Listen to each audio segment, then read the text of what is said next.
Bonjour et bienvenue à ma vidéo du vendredi. As-tu déjà eu envie de te venger, de te faire justice toi-même?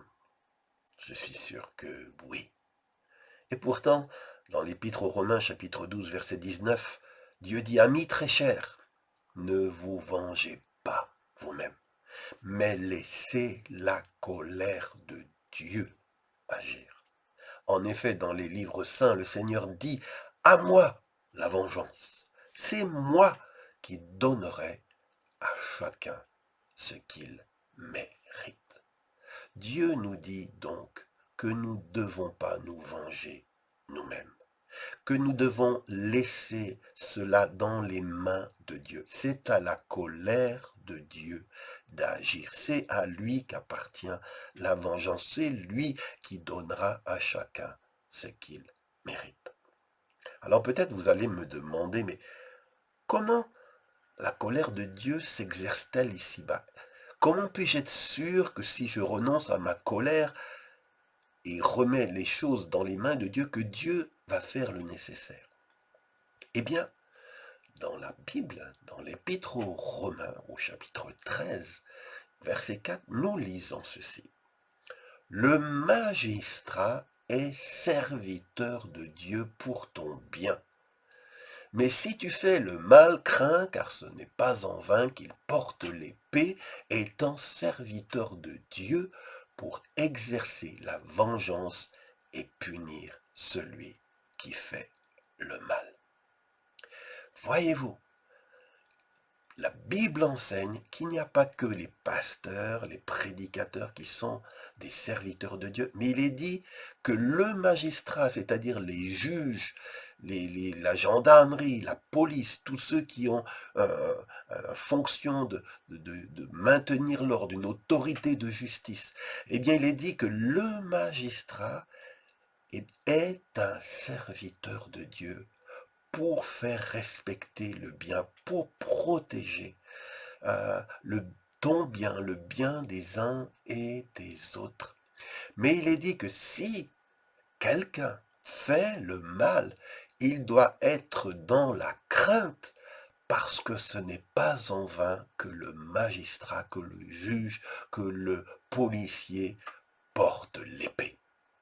Alors aujourd'hui, c'est peut-être plus l'épée, ça serait le pistolet, mais l'autorité établie par Dieu a reçu un mandat et un moyen en tant que serviteur de Dieu pour exercer la vengeance en son nom et punir celui qui fait le mal.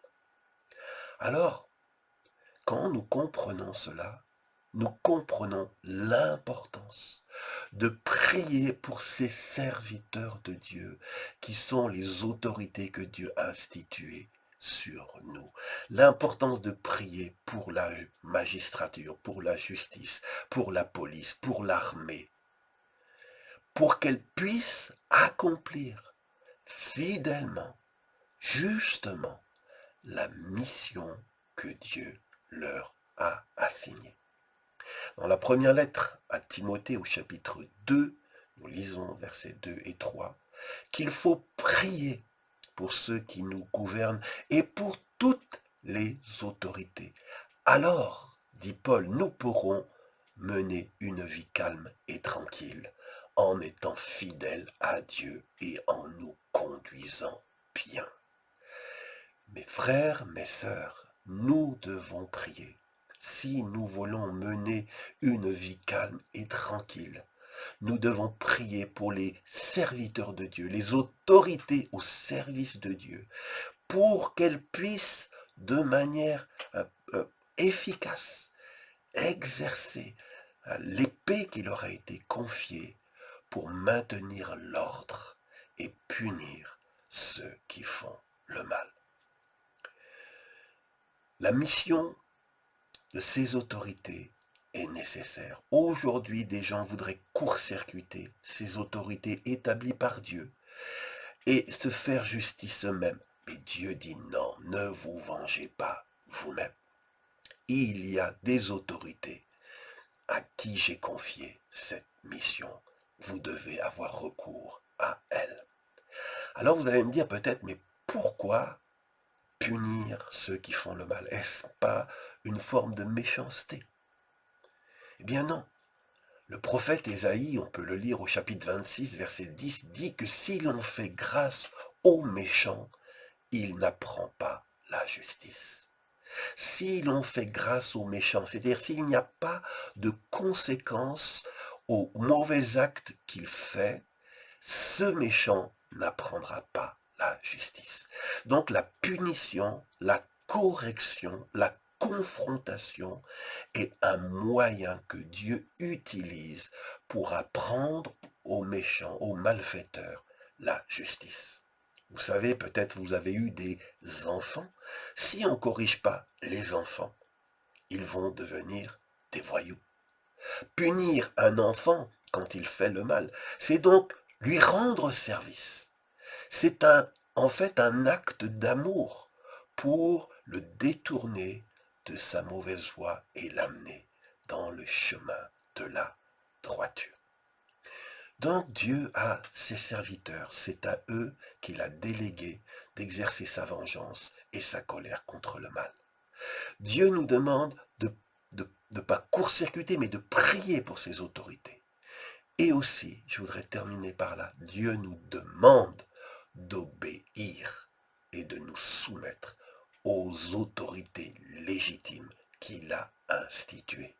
Voyez-vous, je suis en tant que pasteur étonné de voir des chrétiens louer, danser le dimanche à l'église et tricher avec les autorités tout le reste de la semaine. Par exemple, faire de fausses déclarations, des papiers mensongers. Paul dit de la part de Dieu dans l'Épître aux Romains chapitre 13, on le lit verset 1 et 3, que toute personne soit soumise aux autorités supérieures. Car, dit-il, il n'y a point d'autorité qui ne vienne de Dieu. Si tu es chrétien, Dieu attend de toi que tu sois soumis aux autorités supérieures, car ces autorités viennent de Dieu. Il est dit, les autorités qui existent ont été instituées par Dieu. Et Paul prévient au verset 2 de ce chapitre 13 de l'Épître aux Romains. Il dit, c'est pourquoi celui ou celle qui s'oppose à l'autorité résiste à l'ordre que Dieu a établi. Chaque fois que tu ne te soumets pas, chaque fois que tu t'opposes, que je m'oppose à l'autorité instituée par Dieu, je résiste à Dieu, à l'ordre qu'il a établi. Et il est dit que ceux qui résistent à l'autorité attireront une condamnation sur eux-mêmes. Frères et sœurs, nous devons nous rendre recommandables à tous égards, notamment vis-à-vis de toutes nos autorités, en leur donnant la soumission qui leur est due. Le seul cas où Dieu nous permet de ne pas être soumis aux autorités, c'est quand elles exigent de nous qui est contraire, quelque chose qui est contraire à l'honneur de Dieu et à la parole de Dieu. Là, parce que Dieu est premier, et c'est à lui en premier que je dois l'obéissance, si les autorités instituées par Dieu dévient de leur mission et demandent de faire quelque chose contraire à la volonté de Dieu, c'est le seul cas où ma désobéissance peut être légitime.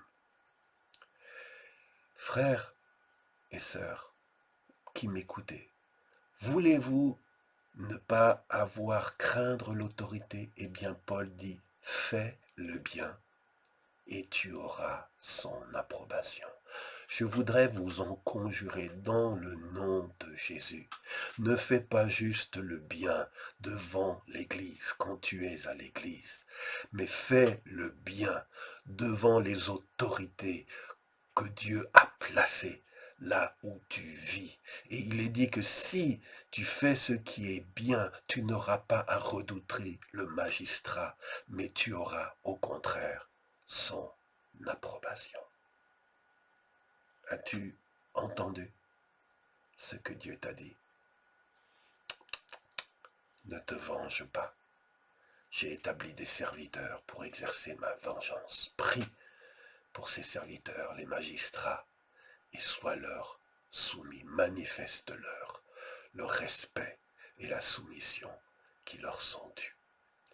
Je prie dans le nom de Jésus que Dieu continue de nous changer par sa parole et que si notre positionnement de cœur, notre attitude vis-à-vis des autorités n'était pas celle que la Bible réclame, je prie que nous puissions nous repentir, changer de direction et désormais, avec son aide, obéir aux recommandations que sa parole nous fait, de prier pour les autorités, de respecter les autorités, de chercher leur approbation.